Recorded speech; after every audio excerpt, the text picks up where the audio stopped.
Hyundai research institute की 2018 की report के मुताबिक बीटीएस हर साल साउथ कोरिया की इकोनॉमी में अपने कॉन्सर्ट शो और म्यूजिक वीडियोस के जरिए 3.86 लाख करोड़ रुपए का कंट्रीब्यूशन करता है। ये करीब 36 कंपनियों के किए गए कंट्रीब्यूशन के बराबर है। 2020 में बीटीएस के गाने डायनामाइट के रिलीज होने के बाद प्रोडक्शन सेंटर में करीब 7,928 लोगों को नई नौकरी मिली थी। बीटीएस ने बैंड के तौर पर 2013 में डेब्यू किया था। तब से लेकर अब तक ये बैंड देश की इकोनॉमी में 2,41,182 करोड़ रुपए का कंट्रीब्यूशन कर चुका है।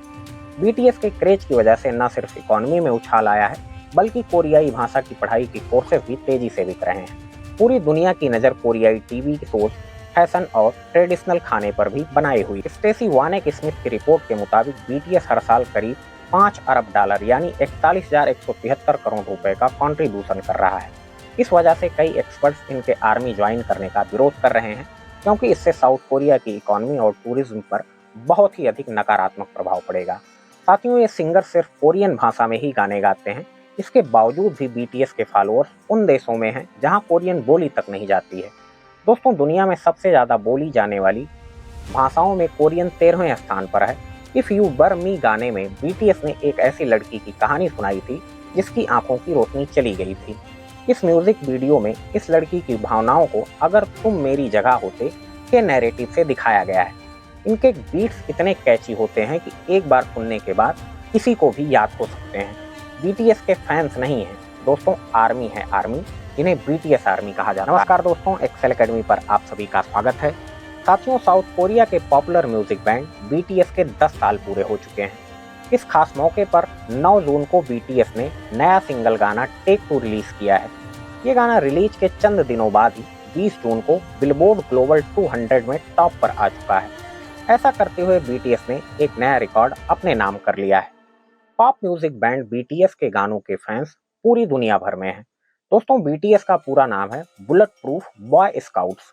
इस साल बीटीएस पॉप ग्रुप की 10वीं एनिवर्सरी सेलिब्रेट की जा रही है। इस मौके पर साउथ कोरिया की राजधानी सियोल में Seoul tower, Seoul city hall और 123 मंजिला लोटे वर्ल्ड टावर जैसी कई इमारतों को पर्पल लाइट्स से सजाया गया है। इतना ही नहीं, कोरियाई सरकार ने सियोल में बीटीएस से जुड़े खास स्पॉट्स को टूरिस्ट स्पॉट मार्क कर दिया है।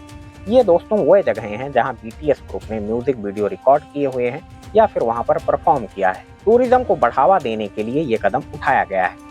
दरअसल लोगों के बीच बीटीएस के गानों को लेकर जितना क्रेज है, इनका उतना ही इम्पैक्ट साउथ कोरिया की इकोनॉमी पर भी है।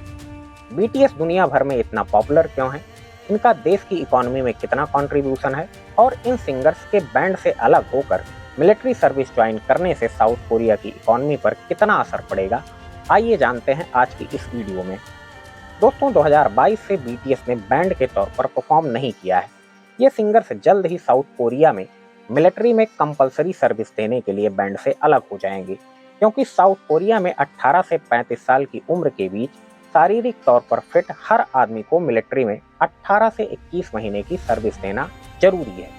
कई इकोनॉमिक एक्सपर्ट्स बीटीएस के डिफेंस में शामिल होने के खिलाफ हैं। एक्सपर्ट्स का मानना है कि अगर बीटीएस सिंगर्स बैंड से अलग होकर डिफेंस में जाते हैं तो देश की इकोनॉमी को अच्छा खासा नुकसान हो सकता है। बैंड के सिंगर जे होप ने इस साल अप्रैल में कोरिया की कंपलसरी मिलिट्री सर्विस ज्वाइन कर ली है। पिछले साल ग्रुप के सबसे सीनियर सिंगर जिन 30 साल की उम्र में डिफेंस सर्विस ज्वाइन करने वाले पहले बीटीएस सिंगर्स बन गए थे। साथियों, आपको बता दें कि बीटीएस बैंड में 7 सिंगर्स हैं। 2010 में बने इस बैंड को बैंगटन सोनायोडेन के नाम से भी जाना जाता है। 2013 में बीटीएस ने इंग्लिश में अपना नाम बुलेट प्रूफ बॉय स्काउट्स से बदलकर बियॉन्ड द सीन्स कर लिया था। साथियों, लैंग्वेज बैरियर होने के बावजूद बीटीएस के गानों ने म्यूजिक इंडस्ट्री में ढेरों रिकॉर्ड अपने नाम किए हुए हैं। 2023 में बीटीएस को 65वें ग्रैमी अवार्ड्स के बेस्ट म्यूजिक वीडियो कैटेगरी में तीसरी बार नॉमिनेशन मिला था। इसके अलावा बीटीएस के सिंगर्स यूएन के साथ मिलकर हिंसा के खिलाफ ग्लोबल कैंपेन भी चला रहे हैं। बीटीएस ने यूनिसेफ के ग्लोबल एम्बेसडर के तौर पर यूनाइटेड नेशंस में अपने गाने लव योरसेल्फ की थीम पर स्पीच भी दी थी। अब आइए जानते हैं कि बीटीएस ने साउथ कोरिया की इकोनॉमी और टूरिज्म को कितना बदल डाला है।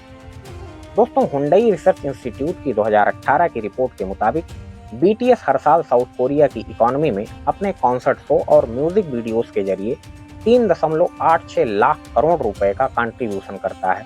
ये करीब 36 कंपनियों के किए गए कंट्रीब्यूशन के बराबर है। 2020 में बीटीएस के गाने डायनामाइट के रिलीज होने के बाद प्रोडक्शन सेंटर में करीब 7,928 लोगों को नई नौकरी मिली हुई है। Band of Korea economic statistics system के मुताबिक 2019 में सिर्फ पहली तिमाही में म्यूजिक और इंटरटेन इंडस्ट्री में 94 करोड़ रुपए का फायदा हुआ है। ये 2016 के बाद किसी भी सेक्टर में हुआ सबसे बड़ा फायदा है। 2018 के स्टैटिस्टिक्स के कंपनी रेवेन्यू एनालिसिस के मुताबिक देश की जीडीपी में बीटीएस का कंट्रीब्यूशन कोरियन एयर के लगभग बराबर है। बीटीएस की पॉपुलैरिटी की वजह से कंज्यूमर गुड्स, कपड़े के एक्सपोर्ट्स में 166 करोड़ रुपए, कॉस्मेटिक्स में 299 करोड़ रुपए और खान पान के एक्सपोर्ट में 324 करोड़ रुपए का इजाफा हुआ है। बीटीएस ने बैंड के तौर पर 2013 में डेब्यू किया था। तब से लेकर अब तक ये बैंड देश की इकोनॉमी में 2,41,182 करोड़ रुपए का कंट्रीब्यूशन कर चुका है। साथियों, बीटीएस की पॉपुलैरिटी की वजह से कोरियाई कल्चर, इकोनॉमी और इंडस्ट्री को जबरदस्त फायदा हुआ है। साउथ कोरिया की इकोनॉमी में बीटीएस का कितना कंट्रीब्यूशन है, इस बात का अंदाजा इसी से लगाया जा सकता है कि इसका जिक्र करने के लिए देश में खास एक शब्द इजाद कर लिया गया है, बैंगटन इकोनॉमी। इस वजह से बीटीएस को नेशनल ट्रेजर भी कहा जाता है। बीटीएस साउथ कोरिया के लिए किसी भी खजाने से कम नहीं है। सरकारी कोरियन फाउंडेशन के मुताबिक 2018 तक कोरियन हॉलीवुड वेव यानी Korean TV shows, music, clothing और के पॉप से जुड़ने वाले लोगों में 22% का इजाफा हुआ है। 2022 में ये आंकड़ा करीब 17 करोड़ तक पहुंच गया है। अब आइए जानते हैं टूरिज्म पर बीटीएस के इम्पैक्ट को। रिपोर्ट के मुताबिक 2017 में हर 13 में से एक व्यक्ति सिर्फ बीटीएस के क्रेज की वजह से साउथ कोरिया घूमने आया था। 2018 में विदेश से साउथ कोरिया जाने वाले कुल लोगों का 7% यानी 8 लाख लोग बीटीएस के फैन बेस की वजह से वहां गए थे। कोरिया टूरिज्म ऑर्गेनाइजेशन के मुताबिक देश की सबसे popular top 5 tourist destination BTS से जुड़ी हुई हैं। सियोल मेट्रोपॉलिटन गवर्नमेंट ने भी माना है कि 2020 में थार्ड यानी terminal high altitude area defence system को अपग्रेड होने की वजह से टूरिज्म को जो नुकसान हुआ है उसकी भरपाई बीटीएस की पॉपुलैरिटी से हो सकती है। ये नुकसान कैसे हुआ है, इसकी चर्चा हम किसी अनदर वीडियो में करेंगे और साथ साथ ये समझेंगे कि थर्ड सिस्टम है क्या, चाइना इसको लेकर इतना घबराया क्यों रहा है। वेल दोस्तों, वापस कहानी पर आते हैं। 2021 में जर्नलिस्ट स्टेसी वानेक स्मिथ ने बीटीएस बैंड की वजह से कोरियाई कल्चर के प्रति बढ़ते हुए इंटरेस्ट पर रिसर्च की थी। इस रिपोर्ट के मुताबिक कोविड महामारी के दौरान हुए ऑनलाइन बीटीएस के कॉन्सर्ट के टिकट और मर्चेंटाइज की बिक्री के बदौलत करीब 5 अरब 76 करोड़ रुपए की कमाई हुई थी। बीटीएस के क्रेज की वजह से न सिर्फ इकोनॉमी में उछाल आया है, बल्कि कोरियाई भाषा की पढ़ाई के कोर्सेज भी तेजी से बिक रहे हैं। पूरी दुनिया की नज़रें कोरियाई टीवी शोज, फैशन और ट्रेडिशनल खाने पर बनी हुई है। स्टेसी वानेक स्मिथ की रिपोर्ट के मुताबिक बीटीएस हर साल करीब 5 अरब डॉलर यानी 41,173 करोड़ रुपए का कंट्रीब्यूशन कर रहा है। इन्हीं सब वजहों से एक्सपर्ट्स बीटीएस के साउथ कोरिया में डिफेंस सर्विस में शामिल होने के खिलाफ हैं। जब पहली बार ये घोषणा पब्लिक के सामने आई कि बीटीएस के सिंगर्स आर्मी में शामिल होने जा रहे हैं, तो बीटीएस की पेरेंट कंपनी HYBE के शेयर्स में 7.8% तक की गिरावट देखी गई है। राइटर्स की रिपोर्ट के मुताबिक बीटीएस के डिफेंस में शामिल होने को लेकर लोगों के मन में काफी चिंताएं थी, इसी वजह से गिरावट हुई है। हालांकि बीटीएस की डिफेंस सर्विस 2025 के अंत तक खत्म हो जाएगी। वहीं सिन्हैन इन्वेस्टमेंट कॉरपोरेशन के एनालिस्ट GN हाय के मुताबिक बीटीएस के डिफेंस ज्वाइन करने से उनकी सेल में कोई खास कमी नहीं आएगी, क्योंकि उनका merchandise, backpack, T shirts, shoes, stickers जैसी चीजें बिकती रहेंगी। इसके अलावा बैंड का पुराना कंटेंट, फोटो बुक और ऐसी एल्बम जो अब तक रिलीज नहीं हुई हैं, उनसे भी काफी प्रॉफिट आने की उम्मीद है। साथ ही बीटीएस के सिंगर्स इंडिविजुअल लेवल पर गाने रिलीज कर सकते हैं। हालांकि ये देखना होगा कि बैंड से जुड़े बाकी बिजनेस से बैंड की गैर मौजूदगी में कितनी भरपाई हो पाएगी। अब आइए जानते हैं दोस्तों कि बीटीएस की पॉपुलैरिटी की क्या क्या वजहें हैं। दोस्तों, बीटीएस के ज्यादातर गाने mental health, self love, school या वर्क प्लेस पर होने वाली बुलिंग और महिला सशक्तिकरण जैसे टॉपिक्स पर होते हैं। इनके म्यूजिक वीडियो में गाने के इमोशन को कहानी की तरह फिल्माया जाता है। इनके हर म्यूजिक वीडियो में कोई ना कोई मैसेज जरूर होता है। इन सब फैक्टर के अलावा इन वजहों से बीटीएस भी और पॉपुलर है। जैसे नंबर 1, स्टोरी टेलिंग। इनके गानों और म्यूजिक वीडियो के जरिए लोगों की फीलिंग्स को बेहतर ढंग से बयां किया जाता है। इफ यू वर मी गाने में बीटीएस ने एक ऐसे लड़की की कहानी सुनाई है जिसकी आंखों की रोशनी चली गई थी।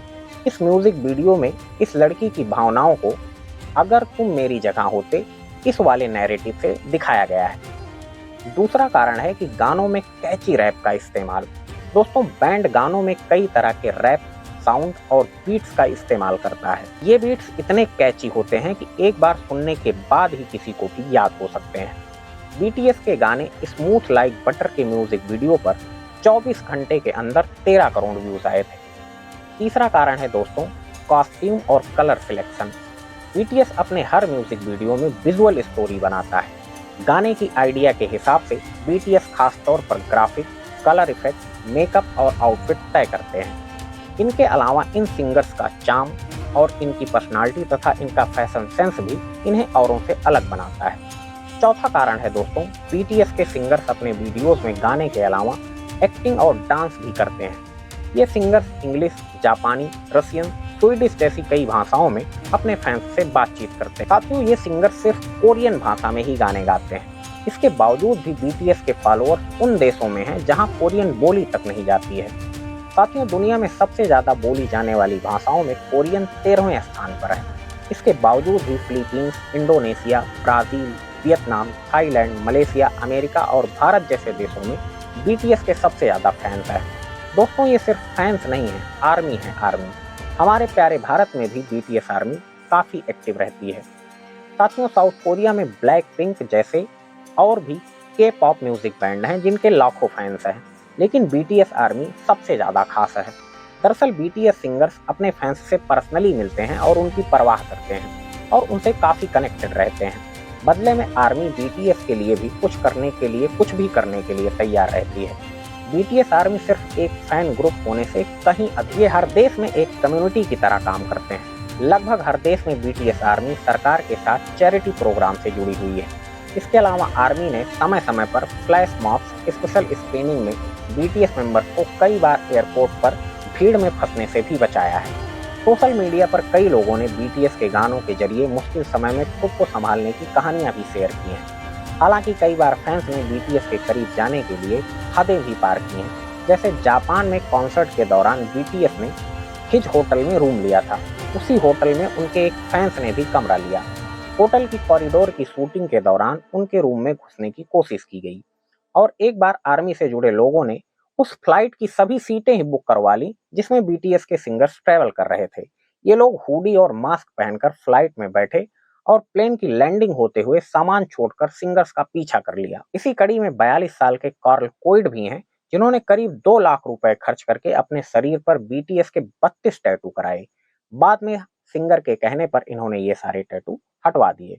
इसके अलावा पाकिस्तान से 13 साल की 2 लड़कियां बीटीएस से मिलने के लिए अपने घर से भागकर साउथ कोरिया चली गई थी तथा 2013 में एक महिला ने अपने माथे पर अपने फेवरेट बीटीएस सिंगर ड्रेक के नाम का टैटू कराया था। वेल दोस्तों, आज के वीडियो में इतना ही। मिलते हैं किसी और वीडियो में, तब तक के लिए जय हिंद, वंदे मातरम।